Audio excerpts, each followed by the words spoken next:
મચ્છરને કારણે ડેન્ગ્યુના કેસમાં વધારો જોવા મળી રહ્યો છે. અમુકવાર તો ડેન્ગ્યુના કારણે દર્દીનું મોત પણ થઈ શકે છે. જુલાઈથી ઓક્ટોબર વચ્ચે ડેન્ગ્યુ ઝડપથી ફેલાય છે. આ પાછળનું કારણ વરસાદ છે. ડેન્ગ્યુ માદા એડિસ મચ્છર કરડવાથી થાય છે.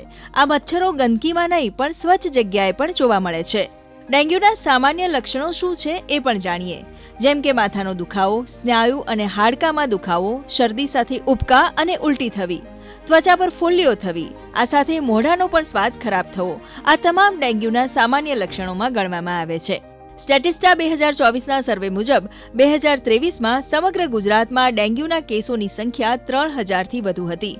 2014થી 2023 સુધીની વાત કરીએ તો 2019માં ડેન્ગ્યુના સૌથી વધુ 18000થી વધુ કેસ નોંધાયા હતા.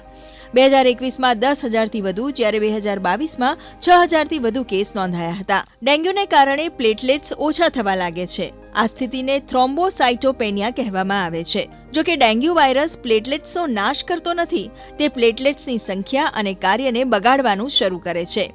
એક સ્વસ્થ વ્યક્તિ પાસે 1,50,000થી 4,50,000 પ્લેટલેટ્સ પર યુએલ હોવા જોઈએ.